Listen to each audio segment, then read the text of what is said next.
Today we're at Happy Trails talking about our new release for the Suzuki DR650. This is probably the second bike that we worked on years ago. The DR650 is virtually unchanged since 1996. Our old design was asymmetrical, and that was the concept for how we used to do things. Today we look at a different concept in outfitting the bikes, and with a symmetrical configuration we can have the tools inboard of the SU racks, which allows all the tools to remain inboard, and the outside of the SU rack is for the panniers and for your luggage for your camping trip. So you can get into camp, take your panniers off, go for the day ride, and still have all your tools on. We do that with our inner tool plate, which is 3 components: the plate that goes inside the SU and 2 other plates that are adjustable, so you have full adjustability. You can cradle a tube in there or put a bag in and have a place to tie your bag down. This bike is set up with our optional tail rack. It's actually a tail plate system. The SU rack bolts up with the stock grab handles where the turn signals are located, and in the stock configuration we reuse the turn signals as is. There's no need to relocate the turn signals. The other big change is we had what we called a -9 rack and a -12. This measurement from here to here is 9 inches, and this was our 9-inch rack, which was from this bolt hole to the center of the turn signal. The 12-inch was 3 inches further back. So we had to have inventory of 2 different size racks. We found out that in Australia they had another turn signal location which made our parts not fit for Australia. So we came up with what we called the world design, which we go to a mounting location which we use for our OSR racks. And it's a universal location. A lot of other companies build accessories there, so we've spaced out, and by stacking spacers you can run other tail racks along with our SU rack.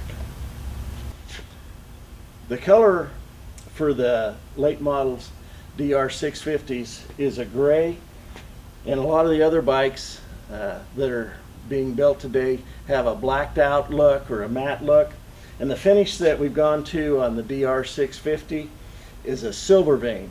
Early on we used to do our panniers in silver vein, and then we went to just black, and then we've gone to a silver option. Well, with some of our racks we've done in the last several years and our skid plates, we've gone to silver vein, which complements the finish of the bike. So this is new for us on the DR650. It complements the gray on the bike and the black other accessories on the bike. Blends in really nice from a distance. It blends right in with the bike, and it's going to be appealing to the eye. Our SU system consists of 2 side racks and a rear bumper.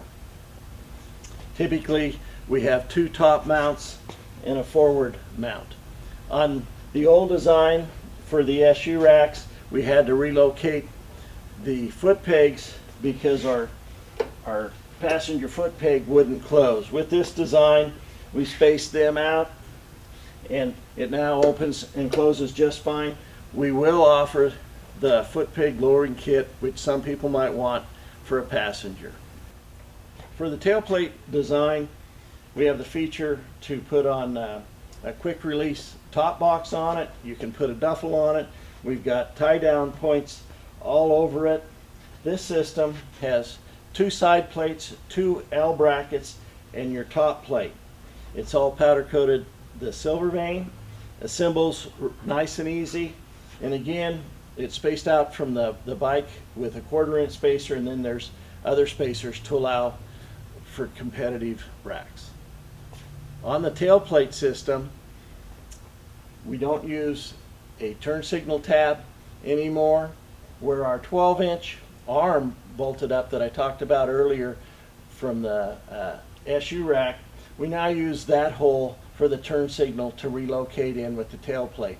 This is only necessary with the tail plate. If you don't run the tail plate, the SU racks work with the stock turn signal locations, and there's no need for a relocation kit. So let's talk about numbers. The width on the SU racks is 21 inches. So if we put two 7.5-inch panniers on, that's 15 inches, giving us a total width of 36 inches. That's typically the magic number that you want for your handlebar width, and so it's going to be well within the handlebars of the bike, which is going to be ideal. So you can run any kind of pannier that you want. The Happy Trails panniers start with our Yamaha, which is a 5-inch width. We have the Hawaii panniers that are 6, 7.5, 9. We have the Teton panniers, which are 7.5, 9, and 10.5. And then we have the Denali panniers, which are 7.5 right now. In the future, we hope to have a 9-inch Denali. Then we have what we call the Teton Cliff Cut pannier. This is the Teton 7.5-inch Cliff Cut pannier. This is in the Teton version. We call it a cliff cut because it comes down and comes in. It's not because of a cliff, spelled C-L-I-F-F. It's because of a customer that asked for this for a Triumph Tiger 955, and his name was spelled C-L-I-F. Cliff Brown is his name, and we thank Cliff for giving us this idea. What's unique about this is we basically have a 6-inch pannier down here. We have a 7.5-inch lid opening. With the new design of the DR650, we can run this pannier, so we're going to have 12 inches plus the 21, which is a 33-inch pannier width. You're not going to find that anywhere else in the industry with a 7.5-inch lid opening. Let's talk about our Denali pannier. Basically, it's off of a Teton pannier. The lid with a Denali and a Teton are interchangeable, but the Denali is longer and it has the toe on it, sort of like a ski boot or a motorcycle boot. What's nice about these is that you can keep your heavy items lower in the pannier, your lighter items on top, which gives you a lower center of gravity. With the redesign of the DR650 SU rack being symmetrical, this allows us to run the Teton panniers as well as the Denali panniers, which gives us a lot more volume. This is our Teton 7.5-inch pannier, which is our #1 selling pannier. This is a black one. I'll go ahead and throw it on the bike here. We've got our puck system right here in the upper 2 holes are where our knobs go through, and with the advent of our what we call our .1 system, our PIM system basically for the SU, we simply set it on, and then inside install your knobs and you're ready to go.